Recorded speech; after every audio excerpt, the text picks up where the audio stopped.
আমরা প্রত্যেকে আমাদের জীবনে পারফেকশন বিষয়টা খুবই গুরুত্ব দিই। আমরা চাই প্রত্যেকটা কাজ প্রত্যেকটা দিনই আমাদের পারফেক্টভাবে কাটুক, কিন্তু এটা যতটা ভাবা সহজ তার থেকেও বড় কঠিন হচ্ছে এটা করে দেখানো এবং এটা প্রুফ করা। সালামু আলাইকুম, কেমন আছেন আপনারা? আমি আলহামদুলিল্লাহ আল্লাহর রহমতে ভালো আছি। চলে আসলাম নতুন আরও একটা ভিডিও নিয়ে।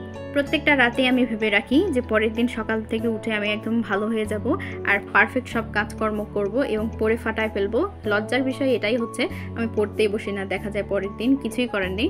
আজকে একদম সকাল 5:30টার দিকে উঠে গিয়েছি। প্রাইভেট ছিল আমার, আমি এত ভালো না যে সকালে উঠবো। আম্মু আমাকে একদম ঠেলে তুলে পাঠায় দেয় প্রাইভেটে, কিছু করার নেই। এর মতো কষ্ট আর অন্য কোনো কিছুতে নেই।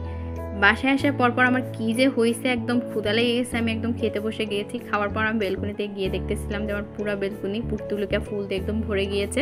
তারপরে রুমে এসে বিছানাটা গোছালাম, কেননা আম্মু এসে যদি দেখে বিছানা গোছাইনি তাহলে আমাকে একদম লাথি দিয়ে বাসাতে বের করে দিবে। এমনই অবস্থায় দেখি যে আকাশে একদম মেঘ করে আছে, যেমন আমার আম্মুর মনের অবস্থা হয় যখন আমি কোনো কাজ না করি বা পড়তে না বসি। যাই হোক, আম্মু ভিডিওটা দেখলে আমাকে বকা দিবে। তারপরে আবার পড়তে বসলাম, তারও শান্তি নেই। এক জায়গা থেকে আরেক জায়গায় চা কফি আরও কত কি।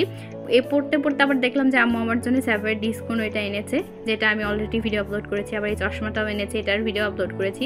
তারপর একটু ক্যামেরাতে ক্যাপচার করবো জন্য একটু ঢং করে কাজ করতে গিয়েছি। মোটেও আমি কাজ করি না বাসায় একটু। তারপর আমি গোসলে চলে গিয়েছিলাম। গোসল থেকে এসে আমার আরও বিরক্ত লাগছে এই জামা কাপড় বিছানো দেখে। আসলে কোথাও জায়গা নেই, বৃষ্টির দিনে এমন অবস্থা হয়। কিন্তু আমার বেলকুনিতে তাকাতে খুবই সমস্যা হয়, কেননা বাহিরের দৃশ্যটা আমি ভালো মতো দেখতে পাই না। অন্য রুমে গিয়ে আমার বোনের কাহিনী থেকে আমি হতবাকে। এই ঠান্ডার মধ্যে ওই এসি দিয়ে বসে আসছে, আমার বোনের দ্বারা এটা সম্ভব। আর বৃষ্টি আসবে, সেখানে আমি হাত দেবো না বা বৃষ্টির পানি হাতে নিব না, তা কি হতে পারে? আমার বৃষ্টি খুবই পছন্দ, খুবই বেশি পছন্দ। তারপর আবার রান্নাঘরে গিয়ে দেখি আম্মু এত খাবার রান্না করতেছে। আমার মনে মনে তো আনন্দের জোয়ার বয়ে যাচ্ছে। আরও মনে মনে ভাবছি যে আম্মু এত মজার মজার রান্না করতেছে, বাইরে বৃষ্টি কিসে, প্রাইভেটে যাব। আল্লাহ করে যেন বৃষ্টিটা না থাকবে। আর তাই হয়েছে, আমার প্রাইভেটেও যাওয়া হয়নি। কি যে মজা লাগতেছিল আপনাদেরকে বলে বোঝাতে পারবো না। সোরবান্দা বৃষ্টি দেখি বিকালেও থামার কোনোই নাম নেই। আমার আমার মতো এই বাড়ি যেতে চায় না। তারপর আবার নুডলস খেতে মন চাচ্ছিল। আমি ভালো মতো খেতে খেতে আবার দেখি আন্টি পিঠা নিয়ে এসেছে। এই পিঠাগুলোর নাম আমার মনে নেই আর মনে রাখতেও চাই না। আমি শুধু জানি পিঠাগুলো অনেক বেশি মজা হয়েছিল। পিঠা খাওয়া শেষ করে সন্ধ্যা হয়ে গিয়েছে, আবার পড়তে বসে গিয়েছি। কেননা আমার মা যদি জানতে পারে আমি পড়তে বসিনি, তাইলে আমাকে ভাবনা চিন্তা ছাড়াই বাসা থেকে বের করে দেবে এক ধাক্কা দিয়ে। কিছুই করার নেই। আমার মা আরও একটা নিয়ম করেছে, রাতে যদি আমি ঠিক মতো দুধ না খাই তাইলে আমার এই বাসা থেকে একদম বের করে দেয়। তো দূরের কথা, সাথে আমার ফোনটাও কেড়ে নেবে।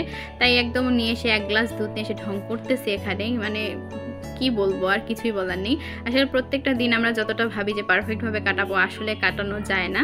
আমার এটা দেখে আমার বোন আবার বলতেছে কি যে কফি বানায় নিয়ে এসে দে। কফি আবার তাকে বানায় নিয়ে এসে দিলাম। কি যে একটা আজাব, আমার সারাদিন যায় বলার বাহিরে। আজকের এই ভিডিওটা এখানেই শেষ করছি। দেখা হবে অন্য কোনো একটা ভিডিওতে। ভালো থাকবেন সবাই, আমার জন্য দোয়া করবেন। আল্লাহ হাফেজ সবাইকে।